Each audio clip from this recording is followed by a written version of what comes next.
The question is there any factor to be considered when buying stocks? And that leads me to what I call factors that must be considered when taking position of stock. Whether I'm investing in stocks or I'm trading stocks, there are several factors that I must consider before taking position. I don't invest in stock based on people's opinion. I don't invest in stock based on social media praises. I don't invest in stock based on the fact that such a stock has been among the top gainers in the market. I've seen some people, each time they see that the stock is among the top gainers, they will buy the stocks. After a few days, the price of the stock dip, they begin to complain. I don't invest in stock based on affinity, love, or affection towards one company. I've seen cases of when you ask them, why do you have this stock in your portfolio? The answer will be 30 years ago, my father retired in that company. In fact, my uncle was once a manager in that company. These are irrelevant factors that must never be considered when it comes to you investing in stocks because you are putting your money. This factor I'm about to explain, they have actually worked out for me in the market. They are strategies I've adopted and they work out. I've used those factors to make money in the market. And one of them is to check, is that stock in overbought region or oversold region? The question is, how do I know if the stock is in overbought region or oversold region?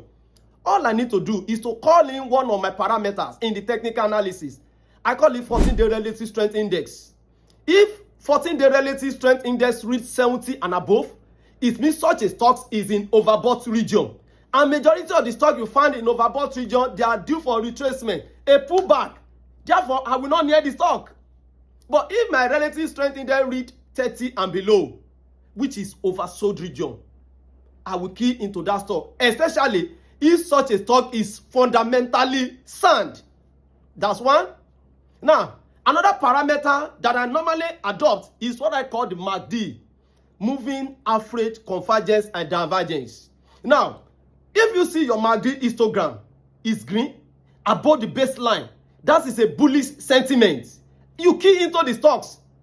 Or if the MACD line from the technical analysis is sitting conveniently, comfortably above the signal line, that is a bullish signal. I am taking position of the stocks.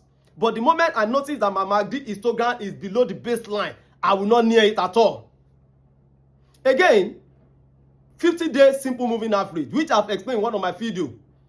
The moment you see that the price of the stock is above the 50-day simple moving average, you key into the stock. Because it means the medium-term momentum of that very stock is intact. Investors are still bullish over the stocks.